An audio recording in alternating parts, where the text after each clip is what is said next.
Hello മക്കളെ, അപ്പം നമ്മുടെ കെമിസ്ട്രിയുടെ ക്രിസ്മസ് എക്സാമിനേഷനൊക്കെ നിങ്ങൾ എഴുതി വീട്ടിലെത്തിയിട്ടുണ്ടാവും. എങ്ങനെ ഉണ്ടായിരുന്നു ഇന്നത്തെ എക്സാം എന്നുള്ളത് എല്ലാവരും ഒന്ന് കമൻറ്റ് ചെയ്യണം കേട്ടോ. അപ്പോൾ ഈ സെഷനിൽ നമ്മൾ ഉദ്ദേശിക്കുന്നത് ഇന്നത്തെ ക്വസ്റ്റ്യൻ പേപ്പർ ജസ്റ്റ് ഒന്ന് അനലൈസ് ചെയ്യുക എന്നുള്ളതാണ്. അതെ, ക്വസ്റ്റ്യൻ പേപ്പർ ചെറുതായിട്ട് നിങ്ങൾ ഓവറായിട്ട് കാര്യങ്ങൾ പറയല്ല, നമുക്ക് എങ്ങനെ ചെയ്യാമെന്നുള്ള കാര്യങ്ങൾ മാത്രം ഒന്ന് ചെറുതായിട്ട് നമ്മൾ ഡിസ്കസ് ചെയ്യാൻ പോവാണ്. നോക്കാം നമുക്ക്. യെസ്, തുടങ്ങാം മക്കളെ. ഫസ്റ്റ് ക്വസ്റ്റ്യൻ വളരെ സിമ്പിൾ ആയിട്ടുള്ള ഒരു ക്വസ്റ്റ്യൻ ആണ്. 1.2 മോൾസ് ഓഫ് H2O എത്ര ഗ്രാം ആണ് എന്നാണ്. നമുക്ക് ഓൾറെഡി അറിയുന്ന കാര്യമാണ്. 1 മോൾ H2O 18 ഗ്രാം ആണ്. എങ്കിൽ 1.2 മോൾ എത്ര ഗ്രാം ആണെന്ന് അറിയാൻ 1.2 × 18 ചെയ്താൽ മതി. സിമ്പിൾ ആയിട്ടുള്ള ഒരു ക്വസ്റ്റ്യൻ ആണ്. രണ്ടാമത്തെ question, number of electron present in A metal M2+ ion is 28. അതായത് ഒരു മെറ്റൽ 2 ഇലക്ട്രോണിനെ വിട്ടുകൊടുത്തതിന് ശേഷം അയാളുടെ കയ്യിൽ 28 ഇലക്ട്രോൺ ഉണ്ട് എന്നാണ് പറയുന്നത്. എങ്കിൽ അറ്റോമിക് നമ്പർ എത്ര? അപ്പോൾ 28ലേക്ക് 2 ആഡ് ചെയ്ത് കഴിഞ്ഞാൽ നമുക്ക് ആൻസർ 30 ആണ് കിട്ടുക. സിമ്പിൾ ആയിട്ട് നിങ്ങൾ ചെയ്തിട്ടുണ്ടാവും അല്ലേ സാർ? അടുത്ത most electronegative element in periodic table. എടാ, നമ്മൾ ഡിസ്കസ് ചെയ്ത ക്വസ്റ്റ്യനാ. മോസ്റ്റ് ഇലക്ട്രോനെഗറ്റീവ് എലമെന്റ് ആരാ? എപ്പോഴും ചോദിക്കാറുള്ള ക്വസ്റ്റ്യൻ ആണ്. പോളിംഗ് സ്കെയിൽ പ്രകാരം മോസ്റ്റ് ഇലക്ട്രോനെഗറ്റീവ് എലമെന്റ് ഫ്ലൂറിൻ ആണ്. നമ്മൾ ഓൾറെഡി ഇന്നലെ ഡിസ്കസ് ചെയ്ത ക്വസ്റ്റ്യൻ ആണ്. Which of the following molecule has the highest dipole moment എന്നുള്ളതാണ് അടുത്ത ക്വസ്റ്റ്യൻ. ഹയസ്റ്റ് ഡൈപോൾ മൊമെന്റ് എന്നുള്ളതാണ് അടുത്ത ക്വസ്റ്റ്യൻ. ഹയസ്റ്റ് ഡൈപോൾ മൊമെന്റ് നമുക്കറിയാം, കാർബൺ ഡൈ ഓക്സൈഡ് ലീനിയർ ആണ്, ഡൈപോൾ മൊമെന്റ് 0 ആണ്. കാർബൺ ടെട്രാക്ലോറൈഡ് 4 ബോണ്ട് പെയർ മാത്രമുള്ള മോളിക്യൂൾ ആണ്, ഡൈപോൾ മൊമെന്റ് 0 ആണ്. BF3 3 ബോണ്ട് പെയർ മാത്രമുള്ളതാണ്, 0 ആണ്. അപ്പോൾ അവിടെ 0 അല്ലാത്ത ഒരാളെ ഉള്ളൂ, അത് H2S ആണ്. നമുക്കറിയാം വാട്ടറിന് ഡൈപോൾ മൊമെന്റ് ഉണ്ടല്ലോ 1.85 ഡിബൈ. അതിലുള്ള ഓക്സിജൻ മാറി സൾഫർ വന്നു എന്നേ ഉള്ളൂ. ഏകദേശം ആ ഒരു ഡൈപോൾ മൊമെന്റ് H2S ഉണ്ടാവും. ഇനി അടുത്ത question, the conjugate acid of NH3. നമ്മൾ എപ്പോഴും ഡിസ്കസ് ചെയ്യാറുള്ളതാണ്. കോൺജുഗേറ്റഡ് ആസിഡ് ആണ് ചോദിച്ചത്. അപ്പോൾ H+ ആഡ് ചെയ്താൽ മതി അല്ലേ? അപ്പോൾ എന്താണ് ആൻസർ വരിക? NH4+ ആണ് ആൻസർ വരിക. ഓക്കെ, അടുത്ത question, state and explain the law of conservation of mass എന്ന. സിമ്പിൾ ആടാ. Mass can neither be created nor B destroyed. നമ്മൾ ആദ്യത്തെ 3 ലോ എന്തായാലും പഠിക്കണമെന്ന് എപ്പോഴും പറയാറുണ്ടായിരുന്നു. സിമ്പിൾ ആയിട്ട് നിങ്ങൾ ആൻസർ ചെയ്തിട്ടുണ്ടാവും. അടുത്ത question, why do we prefer molality than molarity? ഇത് ചിലപ്പോൾ നിങ്ങൾ ഇങ്ങനെ ഒരു ഹെഡിങ് ഒന്നും എഴുതി പഠിച്ചിട്ടുണ്ടാവില്ല. പക്ഷെ നമ്മൾ മൊളാരിറ്റിയുടെ ഒരു കേസ് എപ്പോഴും പറയാറുണ്ട്. മൊളാരിറ്റി ടെമ്പറേച്ചറിനെ എന്ത് ചെയ്യാറുണ്ട്? ഡിപ്പെൻഡ് ചെയ്യാറുണ്ട്. അപ്പോൾ ടെമ്പറേച്ചർ മാറുമ്പോൾ മൊളാരിറ്റിയിൽ ചേഞ്ച് വരും. അപ്പോൾ സ്വാഭാവികമായിട്ടും നമ്മൾ മൊളാരിറ്റിയാണ് എടുക്കുന്നതെങ്കിൽ ടെമ്പറേച്ചർ ചേഞ്ച് ചെയ്യുമ്പോൾ മൊളാരിറ്റിയുടെ വാല്യൂ ചേഞ്ച് ചെയ്യുമ്പോൾ തന്നെ നമ്മുടെ മെഷർമെൻറ്റിൽ ചെറിയ പ്രശ്നങ്ങൾ ഉണ്ടാവാൻ സാധ്യതയുണ്ട്. ആ ഒരു പ്രശ്നം ഉള്ളത് കൊണ്ടാണ് മൊളാരിറ്റിയേക്കാൾ പ്രിഫറബിൾ ആയിട്ടുള്ളത് മൊളാലിറ്റി ആണെന്ന് പറയുന്നത്. ഓക്കെ സാർ, അടുത്ത് Draw the surface diagram of 2s and 2. Boundary surface diagram. ആ പേര് കേട്ട് നിങ്ങൾ ഞെട്ടേണ്ട കാര്യമില്ല. നമ്മൾ സാധാരണ വരക്കുന്ന ഡയഗ്രാം തന്നെയാ. 2s നമ്മൾ എങ്ങനെയാ വരക്കാറുള്ളത്? ആദ്യം ഒരു 1s വരച്ച് പിന്നെ ഇങ്ങനെ വരക്കുന്നതാണല്ലോ 2s എന്ന് പറയുന്നത് അല്ലേ? ഈ ഡ്രോയിങ് ആണ് ബൗണ്ടറി സർഫസ് ഡയഗ്രാം കൊണ്ട് ഉദ്ദേശിക്കുന്നത്. പിന്നെ 2P ഒന്നും ചെയ്യാനില്ല. നമ്മൾ P ആക്സിസിൽ ഡംബൽ വരക്കുക എന്നുള്ളത് തന്നെയാണ് ഇവിടെ ചെയ്യാനുള്ളത്. സിമ്പിൾ ക്വസ്റ്റ്യൻ ആണ്. സോഡിയത്തിന്റെ നോക്കടാ, അറ്റോമിക് നമ്പർ ഓഫ് സോഡിയം 11 തന്നിട്ടുണ്ട്. അതിലെ വാലൻസ് ഇലക്ട്രോണിന്റെ 4 ക്വാണ്ടം നമ്പർ നമ്മൾ ഇന്നലെ ഡിസ്കസ് ചെയ്തൊരു ക്വസ്റ്റ്യൻ അല്ലേ? സോഡിയത്തിന്റെ അറ്റോമിക് നമ്പർ 11 ആണ്. 1s2 2s2 2p6 3s1. അപ്പൊ ഈ 3s1ലുള്ള ഇലക്ട്രോണിനെ കുറിച്ചാണ് ചോദ്യം. അപ്പൊ ഷെല്ലിന്റെ നമ്പർ 3 ആയതുകൊണ്ട് പ്രിൻസിപ്പൽ ക്വാണ്ടം നമ്പർ 3 ആണ്. S ആയതുകൊണ്ട് അസിമുത്തൽ ക്വാണ്ടം നമ്പർ 0 ആണ്. അസിമുത്തൽ 0 ആണെങ്കിൽ മാഗ്നറ്റിക് 0 ആണ്. സ്പിന്നിന്റെ പ്രത്യേകത ഒരു ഇലക്ട്രോണേ ഉള്ളൂ. അത് ക്ലോക്ക് വൈസ് ആയിട്ടും ആവാം, അല്ലെങ്കിൽ ആന്റി ക്ലോക്ക് വൈസ് ആയിട്ടും സ്പിൻ ചെയ്യാന്നുള്ളതാണ്. സിമ്പിൾ ആയിട്ടുള്ള ക്വസ്റ്റ്യൻ ആണ്. Next question, IUPAC symbol of an element with atomic number 119. നിങ്ങൾക്ക് അറിയാം 1ന് നമ്മൾ എന്താ പറയാ? അൺ എന്നാണ് പറയാ. എഗെയിൻ അൺ ആണ്. 9 എന്താ നമ്മൾ പറയാ? എൻ. അപ്പോ എന്നിയം എന്നാണ് വരിക അല്ലെ? അൺ എന്നിയം സിമ്പിൾ ആണെങ്കിൽ അൺ എന്നിയം എന്നാണ് സിമ്പിൾ വരിക. Yes. Then how does the metallic character vary along group and period in a periodic table? നമുക്കറിയാം ഒരു ഗ്രൂപ്പിൽ നിന്ന് ടോപ്പ് ടു ബോട്ടം വരുന്ന സമയത്ത് മെറ്റാലിക് ക്യാരക്ടർ എന്താ ചെയ്യുന്നത്? കൂടാണ് ചെയ്യുന്നത്. പീരീഡിൽ നിന്ന് ലെഫ്റ്റ് ടു റൈറ്റ് പോകുമ്പോൾ കുറയാ ചെയ്യുന്നത്. അത് ഇലക്ട്രോ നെഗറ്റീവ് ക്യാരക്ടറിന്റെ നേരെ ഓപ്പോസിറ്റ് ആണ്. അങ്ങനെ ആലോചിച്ചാലും മതി എന്നുള്ളതാണ്. ദെൻ ഡിഫൈൻ ഐസോ ഇലക്ട്രോണിക് നമ്മൾ ക്ലാസ്സിൽ ഇന്നലെ ഡിസ്കസ് ചെയ്ത question. Same number of electrons ഉള്ള സ്പീഷീസ്. അപ്പൊ അതിന്റെ എക്സാമ്പിൾ ഒക്കെ നമ്മൾ ഇന്നലെ ഡിസ്കസ് ചെയ്തിരുന്നു. ദെൻ ഏതാണ് ബിഗർ, ഫ്ലൂറിൻ ആണോ അല്ലെങ്കിൽ ഫ്ലൂറൈഡ് അയോൺ ആണോ എന്നാണ് ഇങ്ങനെ മാറുന്നുണ്ട് അല്ലെ. ഓക്കെ, അപ്പൊ ഇതില് നിങ്ങൾക്ക് അറിയാലോ, നമ്മൾ സാർ ഇന്നലെ ക്ലാസ്സിൽ ഡിസ്കസ് ചെയ്തതാണ്, ആനയോണിന്റെ ചാർജ് ആണ് എപ്പോഴും സൈസ് ആണ് എപ്പോഴും ന്യൂട്രൽ ആറ്റത്തിന്റെ സൈസിനേക്കാൾ കൂടുതൽ ഉണ്ടാവുക. അതിന്റെ റീസൺ ഒക്കെ നമ്മൾ ഡിസ്കസ് ചെയ്തതാണ്. അപ്പോ എഫ് മൈനസ് ആണ് എഫിനേക്കാൾ എപ്പോഴും സൈസ് കൂടുതൽ ഉണ്ടാവുക.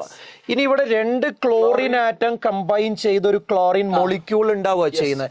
അപ്പൊ എൻതാൽപി ചേഞ്ചും എൻട്രോപ്പി ചേഞ്ചും ആണ് ക്വസ്റ്റ്യൻ. എൻട്രോപ്പി ചേഞ്ച് നിങ്ങൾക്ക് പെട്ടെന്ന് മനസ്സിലാവും, കാരണം 2 ആറ്റങ്ങൾ കമ്പൈൻ ചെയ്ത് ഒരു സിംഗിൾ മോളിക്യൂൾ ഉണ്ടാവുമ്പോൾ എൻട്രോപ്പി കുറയുക ചെയ്യുക. എൻതാൽപിയിൽ എന്താ സംഭവിക്കുക?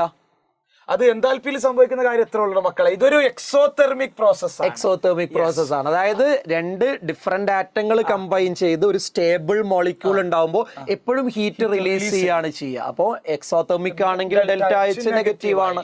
അപ്പൊ ഡെൽറ്റ എച്ച് നെഗറ്റീവ് ആണ്, ഡെൽറ്റ എസ് നെഗറ്റീവ് ആണ്. അടുത്ത question, write the equation for the equilibrium constant Kc for the reaction. ഇവിടെ റിയാക്ഷൻ തന്നിട്ടുണ്ട്, അതിന്റെ Kc ചെയ്താൽ എല്ലാവർക്കും അറിയാലോ, പ്രോഡക്റ്റിന്റെ മോളാർ കോൺസെൻട്രേഷന്റെ പ്രൊഡക്റ്റ് ഡിവൈഡഡ് ബൈ റിയാക്ടൻസ് ചെയ്താൽ മതി. സോഷ്യോമെട്രിക് കോഎഫിഷ്യൻസ് പവർ ആയിട്ട് എടുത്ത് എഴുതണമെന്നേ ഉള്ളൂ, നിങ്ങൾക്ക് അറിയുന്ന കാര്യമാണ്. പിന്നെ ഒരു കാര്യമുള്ളത്, നമ്മൾ പറഞ്ഞൊരു ക്വസ്റ്റ്യൻ ആണ്, ഫോർവേഡ് റിയാക്ഷന്റെ ഇക്വിലിബ്രിയം കോൺസ്റ്റന്റ് Kc ആണെങ്കിൽ അതിന്റെ റിവേഴ്സ് റിയാക്ഷന്റെ ഇക്വിലിബ്രിയം കോൺസ്റ്റന്റ് അതിന്റെ റെസിപ്രോക്കൽ ആയിരിക്കും നമ്മൾ എപ്പോഴും പറയാറുള്ളൊരു ക്വസ്റ്റ്യൻ ആണ്. ഓക്കെ, അടുത്ത സാലുബിലിറ്റി, മെഗ്നീഷ്യം സൾഫേറ്റിന്റെ സാലുബിലിറ്റി കാൽക്കുലേറ്റ് ചെയ്യാനാണ് ചോദ്യം. സാലുബിലിറ്റി പ്രോഡക്റ്റ് തന്നിട്ടുണ്ട്. നമുക്കറിയാലോ, മെഗ്നീഷ്യം സൾഫേറ്റ് ഡിസോസിയേറ്റ് ചെയ്ത് കഴിഞ്ഞാൽ നമുക്ക് Mg2+, അതേപോലെ SO4 2-. നമ്മുടെ ബേരിയം സൾഫേറ്റിന്റെ അതേ പാറ്റേണിൽ നമുക്ക് KSP എങ്ങനെയാ കിട്ടുക? KSP S² ആണ് കിട്ടുക അല്ലെ. ഇവിടെ S ആണ് ചോദിച്ചത്, സോ റൂട്ട് KSP ചെയ്താൽ മതി. ഓക്കെ, KSPയുടെ വാല്യൂ തന്നിട്ടുണ്ട്, ജസ്റ്റ് റൂട്ട് എടുത്താൽ ആൻസർ കിട്ടും. വൺ മോൾ ഡിഫൈൻ ചെയ്യാൻ എല്ലാവർക്കും അറിയുന്ന കാര്യമാണ്. ഒരു മോള് നമ്മള് ചെറിയ ക്ലാസ് മുതലേ പറയുന്ന കാര്യമാണ്.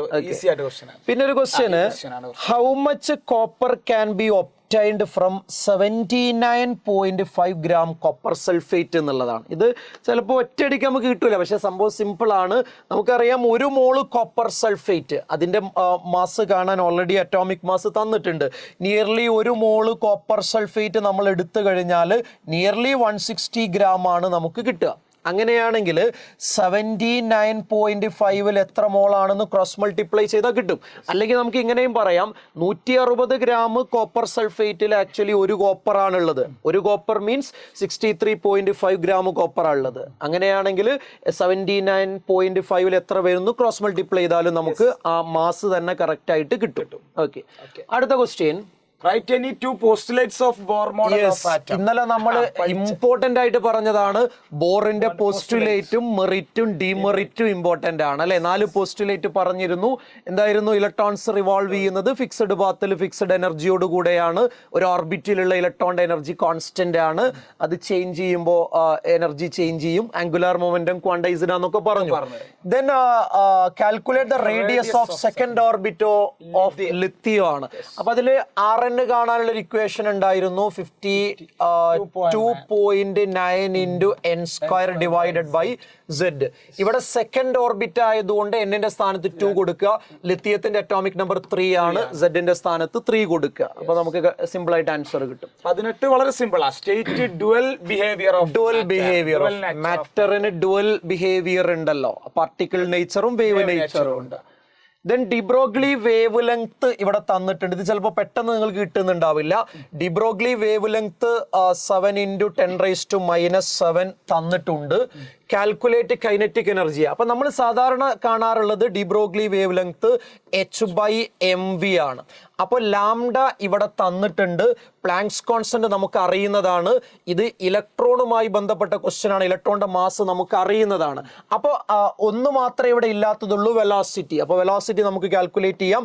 അത് കിട്ടിക്കഴിഞ്ഞാൽ 12mv² ചെയ്ത് കഴിഞ്ഞാൽ നമുക്ക് കൈനറ്റിക് എനർജി കിട്ടും എന്നുള്ളതാണ്. ഇലക്ട്രോണിന്റെ മാസ് വരെ ഇവിടെ തന്നിട്ടുണ്ട്. അപ്പോൾ വേറെ പ്രശ്നമൊന്നുമില്ല. എച്ചിന്റെ വാല്യൂ തന്നിട്ടില്ല, അത് നിർബന്ധമായും പഠിച്ചിരിക്കണം, നമ്മൾ എപ്പോഴും പറയാറുള്ളതാണ്. Yes, straight modern periodic law. എന്താ മോഡേൺ പീരിയോഡിക് ലോ? വളരെ നമ്മൾ ഇന്നലെ ഡിസ്കസ് ചെയ്ത ക്വസ്റ്റ്യൻ, സിമ്പിൾ ക്വസ്റ്റ്യൻ ആണ്. അതിന്റെ മെറിറ്റും നമ്മൾ ഇന്നലെ ഡിസ്കസ് ചെയ്തു. മെന്റൽ ലീഫ് പീരിയോഡിക് ടേബിളിന്റെ മെറിറ്റ്സ് ഒരുപാടുണ്ട്. അതിൽ രണ്ടെണ്ണേ ചോദിച്ചിട്ടുള്ളൂ. സിമ്പിൾ ആയിട്ട് 2 മാർക്ക് സ്കോർ ചെയ്യാൻ പറ്റുന്ന ക്വസ്റ്റ്യൻ ആണ്. Then first ionisation enthalpy of sodium is lower than magnesium. അത് പറയേണ്ട കാര്യമില്ലല്ലോ. സോഡിയത്തിന്റെ കോൺഫിഗറേഷൻ അവസാനിക്കുന്നത് S1-ലാണ്, മെഗ്നീഷ്യത്തിന്റെ S2-ലാണ്. ഇത് ഫുൾഫിൽഡ് ആണ്. സ്വാഭാവികമായിട്ടും ഹൈ സ്റ്റെബിലിറ്റി ഉണ്ടാവും. അപ്പൊ കമ്പാരിറ്റീവ്ലി സോഡിയത്തിന്റെ ഫസ്റ്റ് അയോണൈസേഷൻ എൻതാൽപ്പി കുറവായിരിക്കും. എന്നാൽ സെക്കൻഡ് അയോണൈസേഷൻ എൻതാൽപ്പിയിലേക്ക് പോയി കഴിഞ്ഞാൽ സോഡിയത്തിന്റെ റിമൂവ് ചെയ്യുന്നത് P6 എന്നാണ്. അപ്പൊ അത് ഹൈ ആയിരിക്കും. ഇവിടെ S1 എന്നാണ്, അത് കുറവായിരിക്കും. അപ്പൊ basically fulfilled and half filled വന്നാൽ ഹൈ സ്റ്റെബിലിറ്റി എന്നുള്ള കോൺസെപ്റ്റ് ആണ് അവിടെ അപ്ലൈ ചെയ്യുന്നത്. ദെൻ VSEPR തിയറിന്റെ പോസ്റ്റുലേറ്റ് നമ്മൾ ഇന്നലെയും മനിയാന്നൊക്കെ ഡിസ്കസ് ചെയ്തതാണ്. അത് വീണ്ടും ഞാൻ പറയേണ്ട ആവശ്യമില്ല. ഇനി oxygen atom in water molecule is sp3 hybridised but water molecule has not tetrahedral. അത് നമ്മൾ എപ്പോഴും പറയാറുണ്ട്. അതായത് ഫോർ എക്സാമ്പിൾ ഇപ്പോൾ നമ്മൾ CH4 എടുത്തു കഴിഞ്ഞാൽ അതിൽ 4 ബോണ്ട് പെയർ ആണുള്ളത്. 4 ബോണ്ട് പെയർ വരുമ്പോഴാണ് 109 ഡിഗ്രി 28 മിനിറ്റ് ടെട്രാഹിഡ്രൽ അതിന്റെ ഷേപ്പായിട്ട് വരിക. പക്ഷെ വാട്ടറിന്റെ കേസിലേക്ക് വന്നാൽ അങ്ങനെയല്ല. അവിടെ 2 ബോണ്ട് പെയറും 2 ലോൺ പെയറുമാണ് വരുന്നത്. ഇവിടെ ഉള്ളതിനേക്കാൾ കൂടുതൽ റിപ്പൾഷൻസ്, 3 ടൈപ്പ് റിപ്പൾഷൻസ് ഇവിടെ ഉണ്ട്. അപ്പോൾ ബോണ്ട് ആംഗിൾ 104.5 ഡിഗ്രിയിലേക്ക് മാറും. അങ്ങനെയാണ് അത് വി ഷേപ്പ് അല്ലെങ്കിൽ ബെൻഡ് അല്ലെങ്കിൽ ആംഗുലാർ എന്നൊക്കെയുള്ള ഷേപ്പിലേക്ക് മാറുന്നത്. അപ്പൊ ആക്ച്വലി 4 ഇലക്ട്രോൺ പെയർ ആണ് 2 സ്ഥലത്തും ഉള്ളത്. പക്ഷേ ആംഗിളിലും ഷേപ്പിലും വ്യത്യാസം ഉണ്ട് എന്നുള്ള കാര്യം ഓർത്തിരിക്കുക. അടുത്ത ക്വസ്റ്റ്യന് റിപ്പീറ്റഡ് ക്വസ്റ്റ്യൻ ആണ്. ഇന്നലെ സാറ് ഡിസ്കസ് ചെയ്തിട്ടുണ്ടായിരുന്നു. അപ്പൊ നിങ്ങൾ ചെയ്തിട്ടുണ്ട്. അതുപോലെ തന്നെ നമ്മുടെ എൻതാൽപ്പി ഫോർമേഷൻ ഓഫ് CH3 ഇത് നമ്മള് സ്ഥിരം ക്വസ്റ്റ്യൻ ആണ്. മാത്രമല്ല ഇന്നലെ നമ്മൾ ഡിസ്കസ് ചെയ്ത ക്വസ്റ്റ്യൻ ആണ്. നിങ്ങൾ തീർച്ചയായും അത് ചെയ്തിട്ടുണ്ടാവും. എൻതാൽപ്പി ഓഫ് സൊല്യൂഷൻ നിങ്ങൾക്കറിയാം. ഒരു എന്താ പറയാ, സൊല്യൂഷനിലേക്ക് 1 മോള് സൊല്യൂട്ട് ആഡ് ചെയ്യുമ്പോൾ എൻതാൽപ്പി ചേഞ്ച് ആണ് enthalpy of solution. Enthalpy of ഡൈല്യൂഷനും അങ്ങനെ തന്നെയാണ്, നിങ്ങൾക്ക് അറിയുന്നതാണ്. പിന്നെ ഇതിലേക്ക് വന്നു കഴിഞ്ഞാൽ ഇതൊരു റിയാക്ഷൻ ഇവിടെ തന്നിട്ടുണ്ട്. അതിന്റെ എൻതാൽപ്പി ചേഞ്ച് തന്നിട്ടുണ്ട്. ടെമ്പറേച്ചർ ഇൻക്രീസ് ചെയ്യുമ്പോൾ നിങ്ങൾക്ക് അറിയാലോ ഇതൊരു എക്സോതെർമിക് പ്രോസസ് ആണ്. അപ്പൊ ടെമ്പറേച്ചർ കൂടുന്ന സമയത്ത് ബാക്ക്വേർഡ് സൈഡിലേക്കാണ് ഷിഫ്റ്റ് ചെയ്യുക. ഇനി പ്രഷറിൽ നമ്പർ ഓഫ് മോൾസ്, റിയാക്ടന്റ് 2 മോളാണ് ഇവിടെ ഉള്ളത്, പ്രോഡക്റ്റ് 1 മോളാണ് ഉള്ളത്. പ്രഷർ കൂടുന്ന സമയത്ത് നമ്പർ ഓഫ് മോൾസ് കുറവുള്ള ഫോർവേഡ് സൈഡിലേക്ക് ഷിഫ്റ്റ് ചെയ്യും. N2O4 റിമൂവ് ചെയ്യുക എന്ന് പറഞ്ഞാൽ പ്രോഡക്റ്റ് റിമൂവ് ചെയ്യുക എന്നാണ്. അപ്പൊ പ്രോഡക്റ്റിന്റെ കോൺസെൻട്രേഷൻ കുറഞ്ഞാൽ പ്രോഡക്റ്റിന്റെ അടുത്തേക്ക് ഷിഫ്റ്റ് ചെയ്യും, ഫോർവേഡ് ഷിഫ്റ്റ് ചെയ്യും അല്ലെ. Yes, Le Chatelet principle. Le Chatelet principle define ചെയ്യാൻ എപ്പോഴും ചോദിക്കാറുണ്ട്. ഇവിടെ അത് ചോദിച്ചിട്ടില്ല എന്നുള്ളതാണ്. ഓക്കെ, പിന്നെ ഇത് ഒന്നുമില്ല. ഇതിൽ നിങ്ങൾ ഓരോരുത്തരുടെയും ഓക്സിഡേഷൻ നമ്പർ അസൈൻ ചെയ്താൽ നിങ്ങൾക്ക് തന്നെ മനസ്സിലാവും. ഒരാൾ അവിടെ ഓക്സിഡൈസ് ചെയ്യുന്നുണ്ട്, മറ്റൊരാൾ റെഡ്യൂസ് ചെയ്യുന്നുണ്ട്. രണ്ടും ആക്ച്വലി എന്താണ്, റെഡോക്സ് റിയാക്ഷൻ ആണ്. സിമ്പിൾ ആണ്. അടുത്തത് സാറേ മാസ്. മാസ് പെർസെന്റേജ് കാണാനുള്ള ഒരു മാർക്കിന്റെ ക്വസ്റ്റ്യൻ ആണ്. ജസ്റ്റ് ഇക്വേഷൻ എഴുതി വെച്ചാൽ മതി. Mass of solute divided by total mass of solution into 100 എന്ന് എഴുതിയാൽ തന്നെ ആ ഒരു മാർക്ക് കിട്ടും. പിന്നെ ഇത് നമ്മൾ ഇന്നലെ ക്ലാസ്സിൽ ഡിസ്കസ് ചെയ്തൊരു ക്വസ്റ്റ്യൻ. ആ പാറ്റേൺ ഓർമ്മയില്ലേ? Element, percentage, atomic mass, percentage by atomic mass, അതിന്റെ simple ratio, whole number ratio കണ്ട് എംപിരിക്കൽ ഫോർമുല കാണുന്നു. ആ എംപിരിക്കൽ ഫോർമുലനെ നമ്മൾ n കൊണ്ട് മൾട്ടിപ്ലൈ ചെയ്ത് മോളിക്കുലാർ ഫോർമുലയിലേക്ക് എത്തുന്നു. അപ്പൊ ഇത് ഇന്നലെ ഡിസ്കസ് ചെയ്തതാണ്, ഞാൻ റിപ്പീറ്റ് ചെയ്യുന്നില്ല.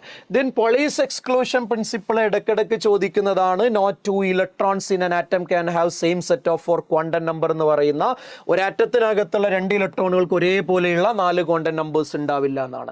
ഹൺസ് റൂൾ നമ്മൾ എപ്പോഴും ഡിസ്കസ് ചെയ്യുന്നതാണ് അല്ലെ. എന്താണ്, ഒരു ഡീജനറേറ്റ് ഓർബിറ്റൽ ഇലക്ട്രോൺസ് ഫില്ല് ചെയ്യുമ്പോൾ ആദ്യം പാർഷ്യലി ഫില്ല് ചെയ്യണം, എന്നിട്ടേ പെയറിങ് തുടങ്ങാൻ പാടുള്ളൂ എന്നുള്ളതാണ്. സാറേ അടുത്ത question. Electrons are emitted with 0 velocity from metal surface when it is exposed to radiation of wavelength. Wavelength തന്നിട്ടുണ്ട്.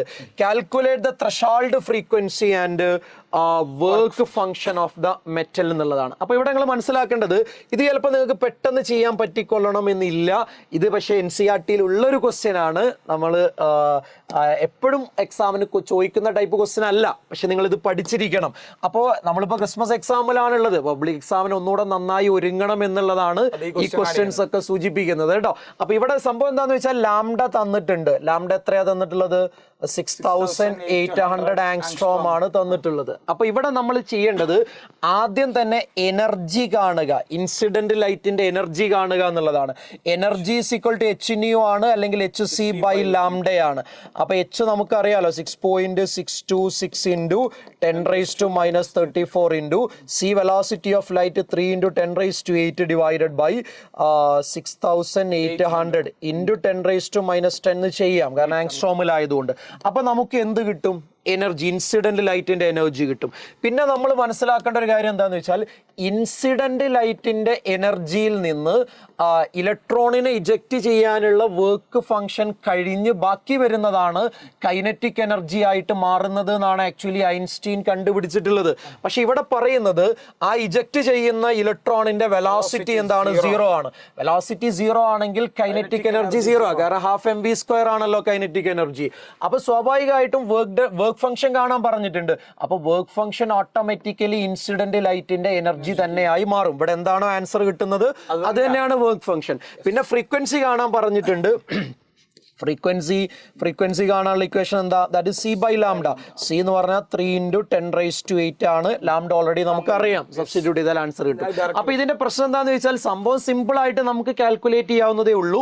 പക്ഷെ ഇങ്ങനെയുള്ള ക്വസ്റ്റ്യൻസ് ചെയ്തുള്ള പ്രാക്ടീസ് ചിലപ്പോൾ നമുക്ക് ഉണ്ടാവില്ല. അപ്പോൾ പബ്ലിക് ആകുമ്പോഴത്തേക്ക് എന്ത് ചെയ്യുക, ഇങ്ങനെയുള്ള ക്വസ്റ്റ്യൻസും കൂടെ ഒന്ന് പ്രാക്ടീസ് ചെയ്യാം. അത്രേ ഉള്ളൂ സാർ. അടുത്ത question, write the molecular orbital electronic configuration and calculate the bond order of N2 and F2. പഠിപ്പിച്ചതായി നമ്മൾ എപ്പോഴും ഡിസ്കസ് ചെയ്യുന്ന സാധനമാണ്.